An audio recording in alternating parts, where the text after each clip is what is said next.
Hello and welcome to this week's edition of Work Smarter Wednesdays.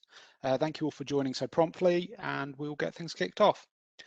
Today we're looking at Autodesk Docs and specifically looking at some of the intricacies around the new release and how it relates and integrates with BIM 360 Docs.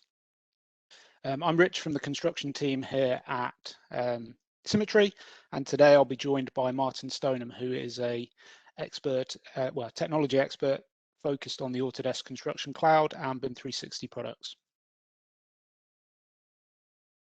Quick run through of the agenda. As I mentioned, as we do every week, there'll be an introduction to Symmetry, just a sort of overview as to what we like to cover on these sessions, and also a little bit about the construction team and how we can help your organizations moving forwards.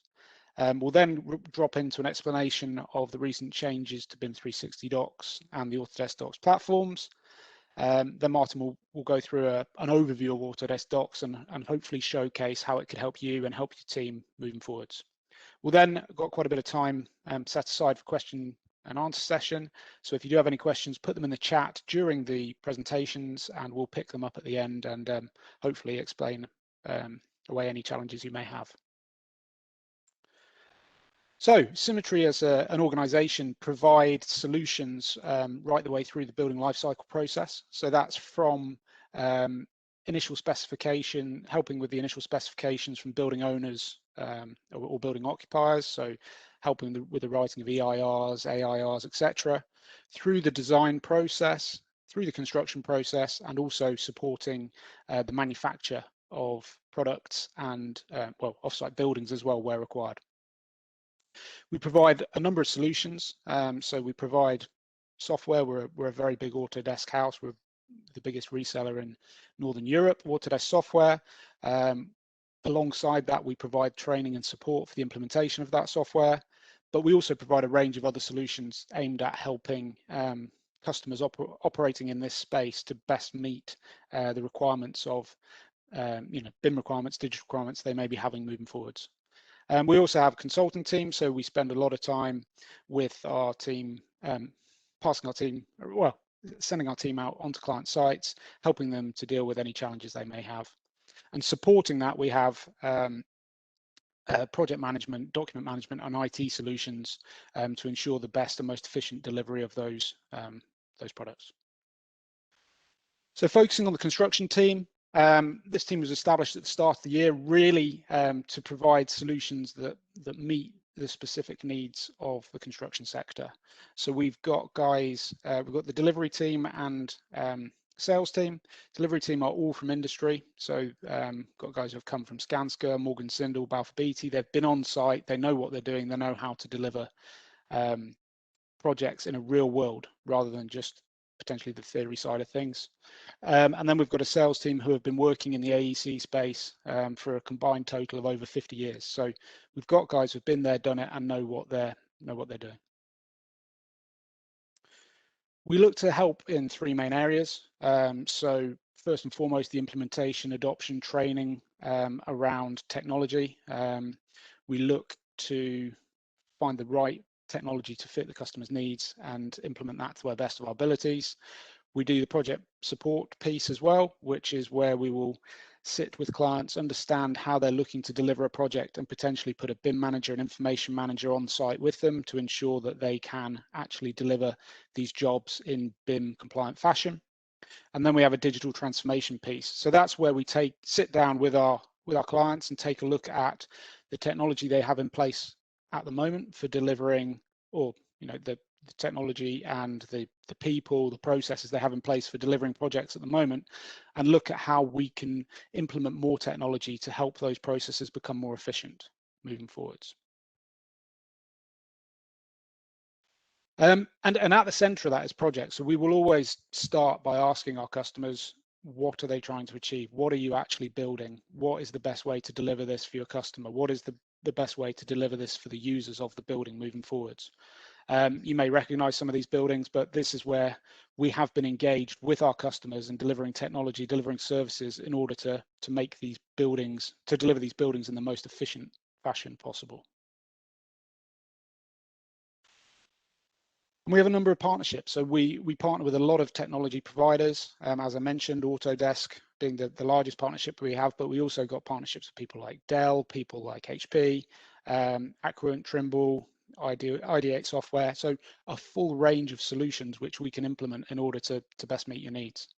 In addition to that, we have our own technology. So we have seen gaps in the market. We've seen requirements come from customers that are above and beyond what's currently available.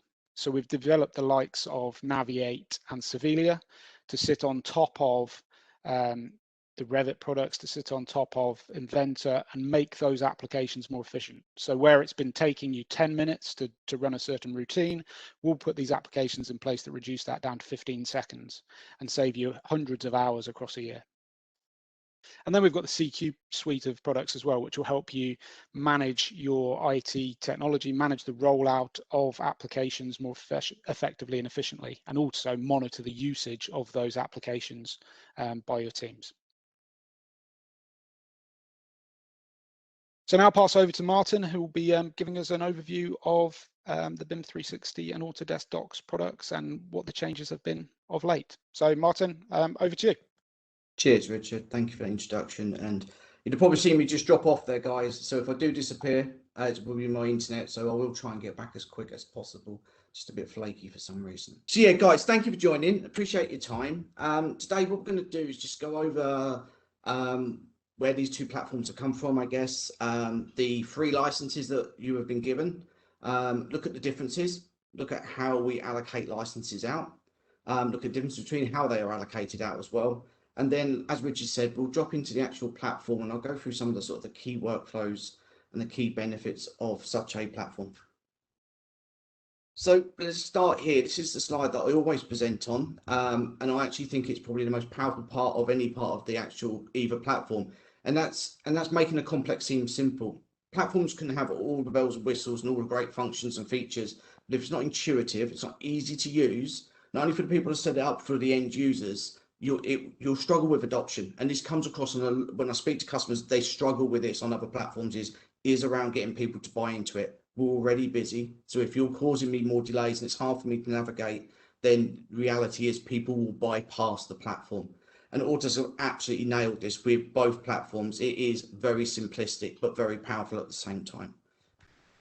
So let's have a look what's between the differences of BIM 360 Docs and Autodesk Docs. The reality is they are the base of both platforms. They're the document managed, the CDE of both environments. And one of the differences that's changed recently and why we're having this call is that Autodesk Docs has now become a standalone product. So you can see that in BIM 360 Docs, it's available as a standalone product. It's added with Autodesk Docs to the AEC. So if you've got AEC collections, you get a BIM 360 Docs license for free. And then it's also part of BIM Collaborate Pro, BIM Collaborate, and so on. It's available on the US and EU server. And there is a mobile app. Now, this is one difference that the Autodesk Docs at the moment doesn't have. So for some, not so much construction because they'll be using the build module, but maybe for architects and engineers and structurals that may have a small requirement to go out onto site, having that application, that mobile app in the BIM 360 is quite a USP at the moment, okay? Whether that's going to change or not over time, I don't know. If we look at the Autodesk one, as I said, document management underlies the unified platform, very same functionality as before, but now it's available as standalone. Before, you got it free with your AEC along with that BIM 360 Docs license, which is great. So you have a choice of which platform you go into. But the reality was, if you needed to buy additional licenses for people in your business that didn't have an AEC collection, you will end up buying the BIM Collaborate license, which it's absolutely fine. It gives you access to Docs. But I think what we've got now is a three-tier system. You can buy Docs, Collaborate, Collaborate Pro, Build, and so on. So it gives you options now, but it's a great step in the right direction. And again, it's part of the Autodesk BIM Collaborate and BIM Collaborate Pro. Also Build and Takeoff. And as I stated, it doesn't have a mobile app at the Docs level. At the Build level, it absolutely does. Okay.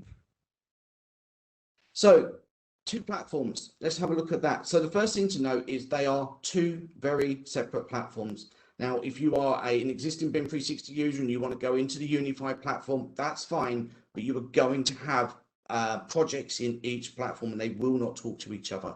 So just, you need to think that through. If you're brand new to cloud and Autodesk, recommend Autodesk Docs, the unified platform. If you're an existing BIM 360 customer having Docs already, then we'd need to have that conversation. Is it the right roadmap for you? Because they're both fully supported and being developed. There's no end of life of anything. But it's a matter of, we need to understand what's right for you. Maybe you transition, maybe you stay where you are, but they are two worlds apart. Okay. And this is the only bit that actually connects them. So your interface, where you choose where your projects go, whether it be BIM 360 or Unified, if you have both, this is where you navigate between them. But as soon as you actually go to Unified or go to BIM 360, that's the last time you will touch. Okay. But you do have, through the ACC login, you do have the ability to navigate to each platform.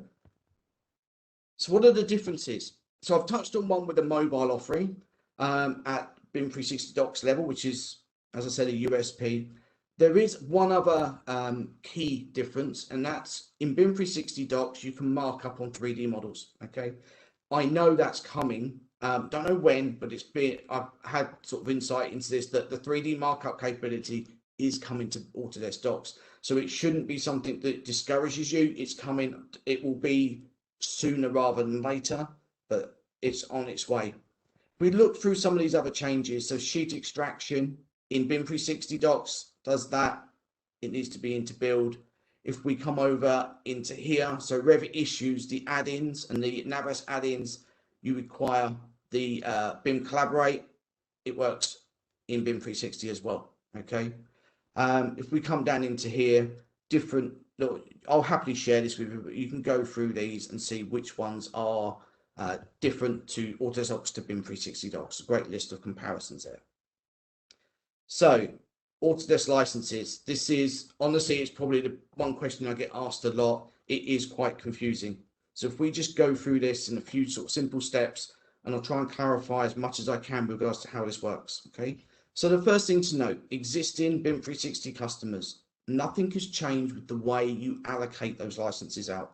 The owner of the environment, i.e. the hub owner, they will still distribute those out to internal and external people. Okay, so the hub owner buys the licenses, you allocate them out. The nice thing is when you finish, let's say, working with me, you can disable me in the system. I still stay there, but that license now becomes free for you to allocate to someone else. Okay, so it's quite flexible with regards to, you don't have to tie license to someone for a year or 6 months. It can dip in and dip out. As I said on the previous slide, it's free in the AEC collection. Okay, so you get one license per AEC. Now, with those collection of BIM 360 Docs licenses, they are like a pool. So if you had 100 AECs, you would have 100 BIM 360 Docs licenses that you can allocate out to whoever you like, internal or external. Okay. And with BIM 360 Docs, it could be purchased in packs. So you can buy them individually if you wish to, but you find most clients are buying packs of 10, 25, 100, and I believe there might be a 500 and definitely 1,000. But you can buy them in those scales, and obviously the price comes down with the volume that you purchase them in. Okay, so let's look at Autodesk Docs. So the first thing, again, it comes with the AEC collection. You get one, but it is tied to that AEC collection. And what that means is, if I've got an AEC, I'm the one that uses that Autodesk Docs license. It's tied to that AEC collection. Autodesk Docs includes access to BIM 360 Docs.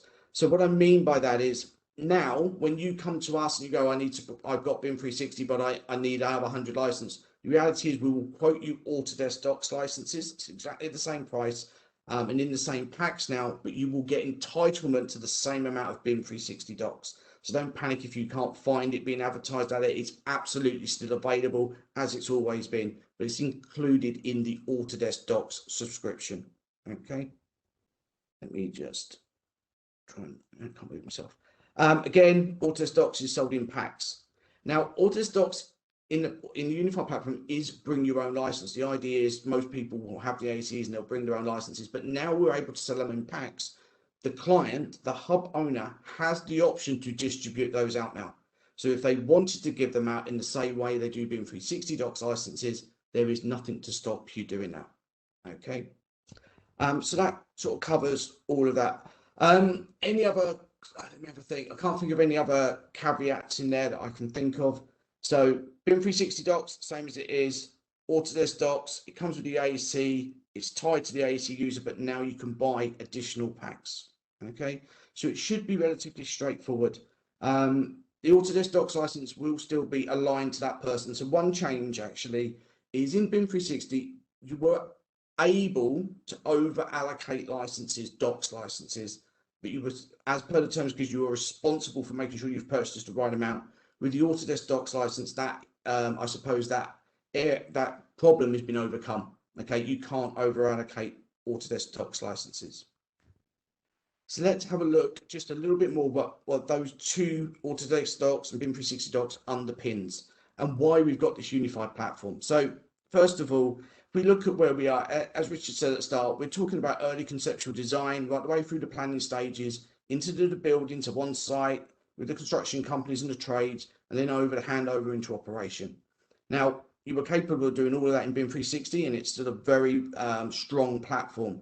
But with the release of Unified, a lot of that, they're taking the best bits of BIM 360 Build and bringing it into Autodesk Build. And a lot of this has come from the acquisitions that have happened, especially this one here with PlanGrid. Over the last few years, Autodesk have not held back at all with regards to their investment. It's been huge to bolster up this unified platform, to make it the best of breed strong platform that it is today. So we've got Assemble, we've got PlanGrid, we've got Pipe and Building Connected. All of these are acquisitions that have happened over time, and they're being integrated or have been integrated into the unified platform. Okay. So when we look at the design side of things, so we're looking at Collaborate or Collaborate Pro that bolt onto both platforms. Okay, so both of these are bring your own license, you can connect to both platforms. They both become with the Docs. It supports 50 odd file formats, 2D, 3D version comparison, markups and issues. Okay, in this Collaborate one, it's now got design and collaboration. So that means that your BIM coordinators, your BIM managers that may not necessarily be using Revit have access to the guys and girls using BIM Collaborate Pro. They've got access to control the clashes, manage the clashes, managing the bi-weekly updates. I mean, they wouldn't be an author of data, but it gives them visibility into the world of Collaborate Pro. Collaborate Pro is that Revit work sharing that we've all taken massive advantage of over the last 18 months when we went home and realized trying to work on a 300 meg Revit model isn't that easy when we're working on a few mega bandwidth at home. So this gets around all of those problems. Huge increase in, so I guess, use of this module. This, I honestly think this is growing so much, and it's become now such a strong offering. The Autodesk Build platform, the capabilities is just forever growing. I think there was the last update was 40 updates in this platform. So you can see that for yourself. There is a WebEx or one of these Wednesday meetings that Steve Rudge did. It's on our website. I'd encourage you to go look at that. He covers a lot of the Autodesk Build functionality. And I think the next Wednesday meeting in 2 weeks, I think it is, that's going to cover the cost module, which is new, really powerful, really interesting. So it'd be nice to sort of see what our guys delivered. I think it's Jonathan Ward doing that one. So, but we're here today to look at the CDE, okay? So you get this for free. And it is powerful. You look at an Autodesk Docs license or BIM 360 Docs license, they can be £400 odd each. And if you've got 50, 60, 100, sometimes hundreds of AECs, that equates to a lot of software Autodesk are giving you there, okay? And it's all around efficiencies, improved quality, enhanced collaboration, all the areas I would say we struggle with, to be honest with you. We're trying to get away from Dropbox, away from WeTransfer, storing files in platforms that don't support Revit models and stuff like that. We're having to convert to IFC and so on and so on. So let's use the platforms that Autodesk Build to store our data and manage our data and so on. This is how we work. A lot of our companies work today. We're all talking to each other. The different personas, different disciplines are talking to each other, but we're sharing different data with each other as well. We haven't got that single source of truth, which is the most important. Where's the latest version sits? Is Richard looking at the same data as I'm looking at? If not, why not? Where's the latest version? This is where we're trying to get to, okay? And this is where Autodesk are making strides ahead in this, is the putting the data at the center and allowing people to feed from that, control that access with permissions and give people the ability to check versions, see differences, create markups, create issues, and so on. Okay, so This is what we're going to look at now, dropping into the platforms, and I'll go into that now. Just bear with me. So hopefully you can see my screen. Shout Richard if you can't. But we're looking at Autodesk Docs now. Okay. So first thing you notice is acc.autodesk.com, where if we go to BIM 360, it's insights at b.360. Okay. So there is that little bit of difference, but you can see by the screens, very similar. Okay. But I'm going to stick on this one today. This is the most recent one. It's the one I believe that we should be, customers should be going into going forward. Okay. So this is Project Home. Okay, so this is a great snapshot of how your project's performing. You set this up in line with what you want to see, what's important to you, okay? And you can bring these, what they call cards in here, to give you the information before you've actually really gone into the project, okay? So I've got my project address, I've got my whether I've actually decided to bring the model on there, which I can zoom in, section, cut, see markups, walk around it, all that kind of stuff, even from the front screen, okay? Come down here, we can look at things like project issues. Now I'm looking at the project issues, but I could actually change that and look at just my issues, for instance. So I can get great visibility. Again, I've not got in. And the idea of this is allowing you to be proactive. So rather than having to reactive to issues that have not been closed out, you can start to see the dates that are coming up, have reports sent to you, so you can mitigate that risk, get rid of that roadblock before it's actually happened, rather than it actually lands on your desk and you have to resolve it there and then. We can click into these issues here, get a little bit more information. If I want to go into the actual project and go in, I can do, okay? But for the time, I'm not going to click in through there. And then there's all these different kind of cards, and depending on what modules you have and what you're trying to do, depends on what cards you have here. Even third-party cards can be delivered into here. They all sit up into here in the customize the library. And we literally just go in and we'll go, right, okay, I want to look at issues, and these are all the different ways of displaying that data. How do I cut and slice that data up to how I want it to look, what was important to me? Let's cancel out that. Another thing to notice, both platforms, completely unlimited data. It sounds, people just expect it these days, but you'd be surprised how many platforms aren't. It is truly unlimited data. It is also unlimited projects. So all of my projects reside in here, whether they be BIM 360 or Unified. That's the only connection I have here. If I click into BIM 360, I would go to that platform. Over here, okay, so yes, I'm in Insights at the moment, which is the reporting side, but let's have a look and drop into Docs. So I'm just going to keep this high level. We don't need to get into too much detail and the nitty-gritty of the workflows. I just want to show you what you've got and what's at your fingertips really for free. What I will say is I have admin access, so I have access to everything, okay? You can restrict this via permissions and access rights, so you can really tie this down to actually some people can just have upload or view only rights, okay? So first thing to notice, simple folder structure, okay? Just like we have in Outlook, and we can control what we see here. So when we're actually rolling out our folder structure, the first thing to note is we can template these, okay? So you will over time get a good starter for 10. Once you've templated that, you can also bring in certain permission like role permissions, and Autodesk are working on more and more templated areas of this. It's becoming a lot easier to deploy, a lot quicker. With the folder structure as well, if I don't want someone to see the work in progress or shared, I can actually make those folders so they disappear, so they're not there, okay? So again, people are not going to go into an area and have options and go into the wrong folder or the wrong area. If it's not there, they physically can't go wrong. So again, that complex making it seem simple, really, really important, okay? So if we just drop down into here, into my folders, I'm going to look at my 3D. So if we just throw that up there, the first thing to note is on upload of any document into here, it versions it. So if you're uploading your PDF, DWG, your Revit model, we're always versioning that. And we're not overwriting, we're superseding, which I'll show you in a second. And I'm looking at the thumbnail view there. If I go to list view, we can see if any of them have got markups, if any of them have got published markups, which I'll cover in a little bit, and so on, and when it was last updated. I'm going to click on this one down here because we've got 3 versions of this Revit model. So we can see the first thing, like I just said, it's backed them up, okay? But if I want to roll back, I can. I have the ability to roll back, okay? What I'm going to do here is show one of the most powerful parts, I think, of this platform, and I need to somehow move myself.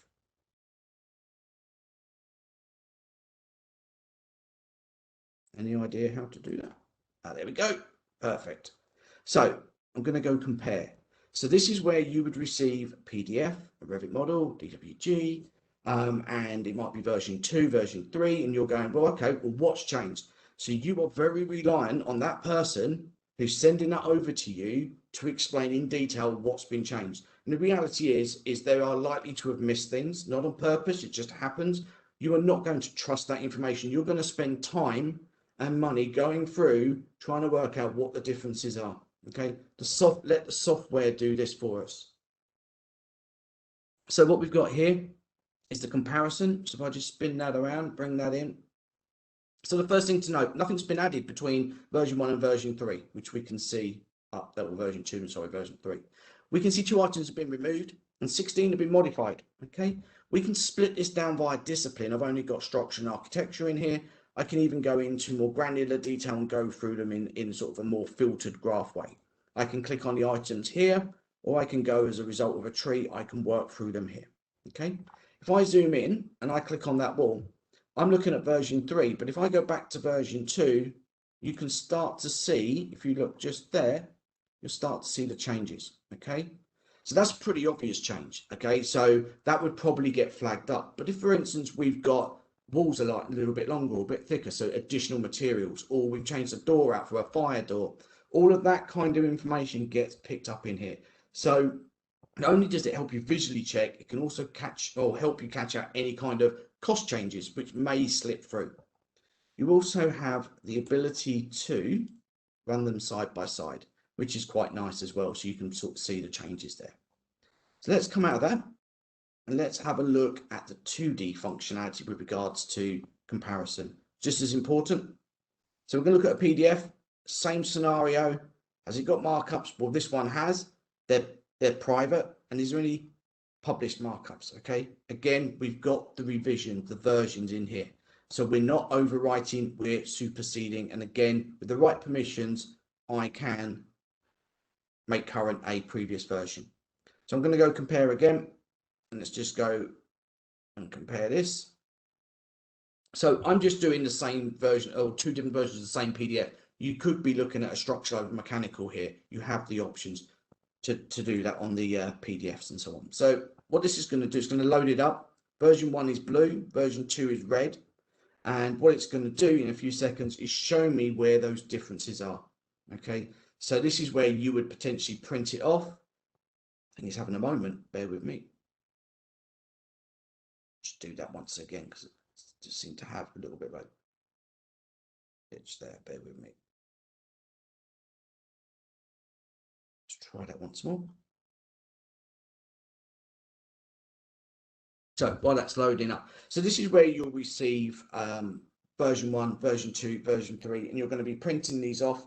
You're going to be overlaying them, okay, and you're going to be trying to work out on a light box up against a window or something like that what's actually changed. Okay, so what this does is it overlays them for me like this, and you can very quickly see that anything that's red or blue, there's an alteration there. Okay, so we can turn off one sheet to another, but what I'm going to do, if I click down here, I've got a little slider. Okay, so if we look at this area here, I can now take that slider and drag that across, and we can very quickly start to see the changes. We look at this wall, we can see the changes there. And obviously version 1 didn't have a markup, version 2 does. Okay, so some great tools are being able to visualize and check what the changes are between the models and between the PDFs and DWGs. Let's just come out of that for a second. While we're in here, I'm just going to open that up. We'll have a quick look at markups. So again, when I speak to a lot of my clients, the one thing they find is when I ask them if they're doing markups, they say, yeah, we do. We print it off, we redline it up, we scan it back in. So there's 2 problems there, or several problems there. A, it's very, very slow. We shouldn't be printing stuff off. There's a cost of paper and ink. But also, it's quite hard to track that, okay? What we've got here, and this has been enhanced in Autodesk Docs above BIM 365 Docs, which I love, is a nice toolbar. So we've got the ability to do text, clouds, call outs. We can raise issues, which I'll cover in a second. We can take photographs, we can measurement, we can have different shades and different colors. So really, really nice markup capabilities. Okay, and we can start to alter them over here if we wish to. Let me come out of that. Let's have a look here. This is my issues. So again, when I'm finding problems, whether it be in early conceptual design, whether it be in the document management part, whether it be in the clash detection, or out on site on Autodesk Build, we're able to create these issues. Okay. Now in document management, it's a open, answered, and closed scenario. Obviously in the build world, it's a little bit more in. I guess there's more options there, ready to inspect, and all of those kind of things you'd expect on site. But we can go through here, and the nice thing here that's different to BIM 360 is we can actually personalize the issues. We can give the dots initials so we know Q for quality. This one I built from one of my customers, but we come down here and we can have D for design and so on. And it really is just a matter of bringing it in, dropping it in, and filling out this information. So what's, again, really nice here is we can go through, it's open, okay, we know it's a design issue, and then we can start to add this information. Now, the way issues work, i.e. problems, so we're raising an issue, is I can send that just to Richard, so it's a one-to-one. I can send that to all consultants on this project, all architects on this project, so it goes to a group, a discipline near enough, or I can send it to everybody from Symmetry. Okay, so 3 nice ways of cascading that issue out. We can do put in the location, details, a due date, when do I want this resolved by? Now, the nice thing here is, like I showed you on that front screen where we've got a couple gone red that expired, you can start to pull reports and track, are these coming up to being over their due date, or are we on top of it? So we can start to control that.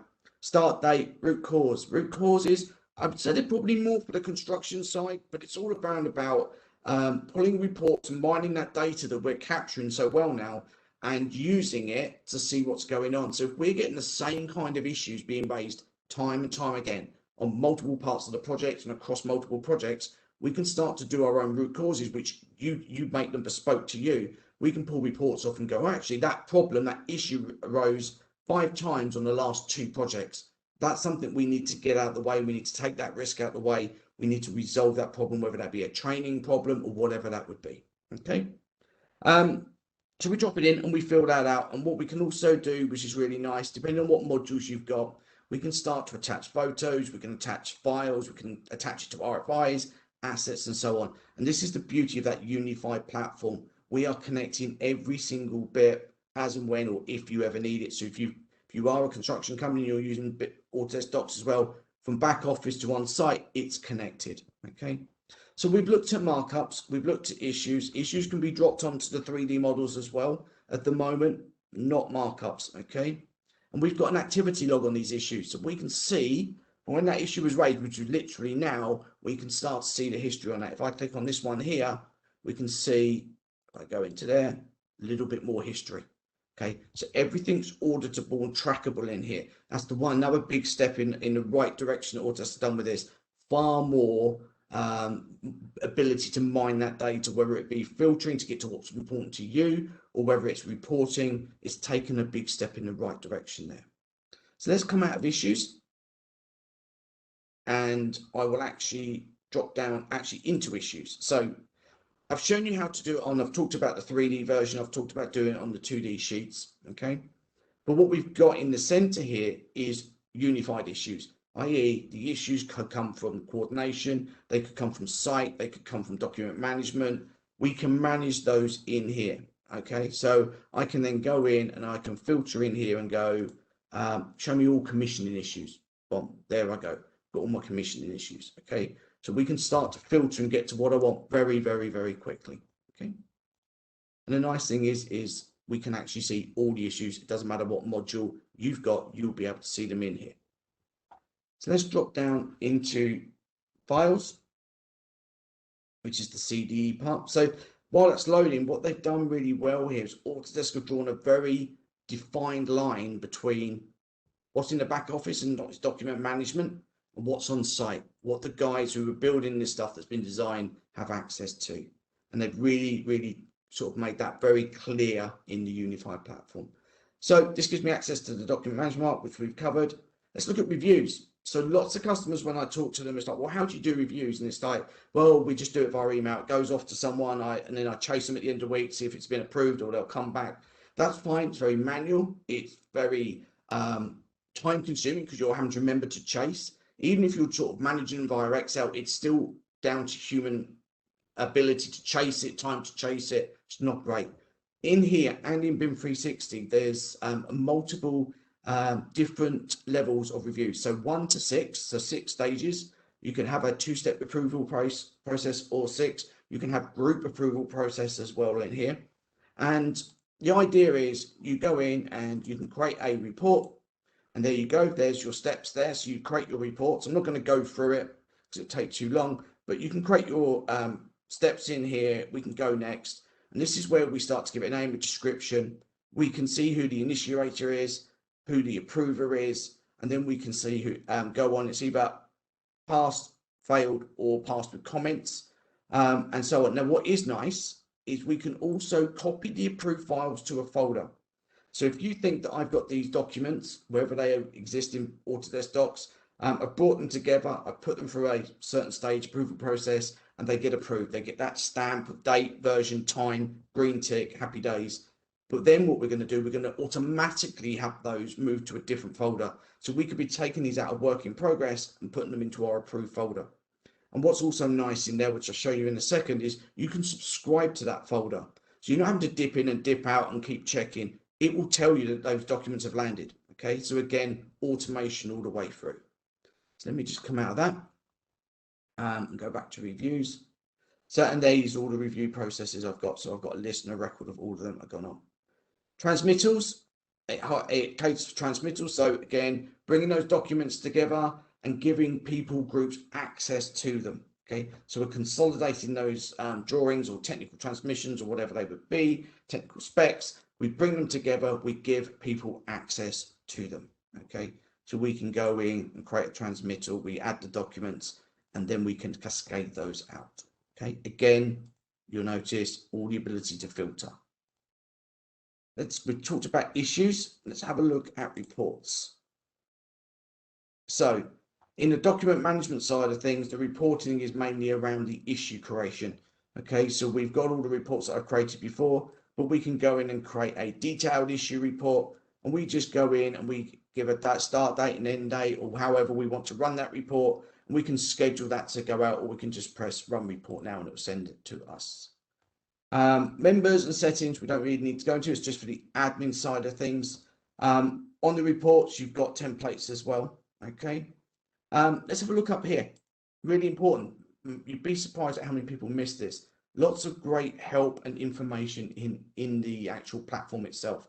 So what's nice, depending where you are in the platform, okay, you click on help and it opens up a window like you're seeing now, and then it gives you a list of all the functions and features in there, and you can go through, and there's some helpful guides on how to set it up, how to use the platform and all that. It's going to be generic because it has to cater for everyone, so it's not consultative, but it is a great place to go if you've got a few questions you need answering, you need a bit of help, just fathom out something. It's a really, really nice area to go. What else is there? I think we're getting to the end there, to be honest with you. Last couple of things. Wanted to show you this. So it's desktop connector. Again, this is free. Okay, so you've got your free licenses from Autodesk and your AECs, and you've now got this desktop connector. What does that do? Well, as I said at the start, 50 different file formats.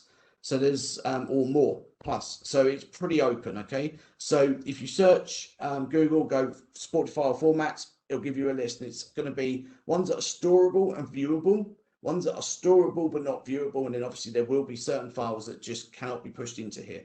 Okay, but the idea with this is I can click on this. This is the hub I'm in, my symmetry hub. I'm in the new possible. If we look back here, I'm in the new possible. If we go back to the folder files area, and then I'm in the new possible Autodesk Construction Cloud, and this connects to the project files area. So if I just go into there, what we're seeing there is the same when this loads as we're seeing there. So project files and the folders there. So the nice thing here is I can go in and I can actually keep drilling down, and you'll see that this one there was the one I showed you at the earlier stage where I did the comparison. So we can drag and drop files into here. We can use this to view files that are maybe storable in the cloud but not viewable. So it's a really nice tool. And again, just download it. It's free, and you can use that. Okay. In BIM 360, I don't know about the Unify to be perfectly honest, but in BIM 360, if you've got an existing folder structure, sometimes that's actually possible to even drag and drop in, and the actual infrastructure just builds it for you. So another great way of being able to copy what you've got there today, bring it into the cloud in Autodesk Construction Cloud, and it very, very quickly deployed. Richard, I think we've covered most stuff there, to be honest. I guess we'll go to if there's any questions or any areas that people want to have a look. There's one thing I didn't touch on, but there's been a WebEx done already by Batul in my team, one of our principal consultants, is around the deployment of ISO 9650. So Autodesk have just released that a few weeks back, maybe a month back or so. They've really nailed it. It's really good. There is some updates coming, so there'll be second and third release, but it's there and it works really well. If you want to look on our website, Batul's done a great sort of 45-minute session on that, so be able to give you some insight into how to deploy that. Fantastic. Thank you very much, Martin. I think the one thing I will say, just to add to this, is that Autodesk Build, Autodesk Docs is now available on the EU server as well. Thank you. You mentioned, you mentioned earlier a little bit unsure, but yeah, it has been added. It's constantly evolving, so yeah, it's fantastic. So as we've worked through, hopefully some people have put some questions into the Q&A boxes, but if you haven't, please add those questions now. And while you do so, I will just run through a little bit of admin. So as Martin mentioned during his presentation, the next Work Smarter Wednesday will be on the 11th of August and features the cost management section of Autodesk Build. So all things cost tracking during the project process. And there is also a webinar coming up on the 12th of August, which is looking at Navigate and Autodesk Construction Cloud. So focused on how you manage data workflows. So just to mention again, that Navigate product is the application that has been created by Symmetry in order to complement the Autodesk suite of products and add value. So really looking at making those workflows more efficient even than the Construction Cloud is at the moment. So yeah, look forward to seeing you guys at those sessions and catching up further then.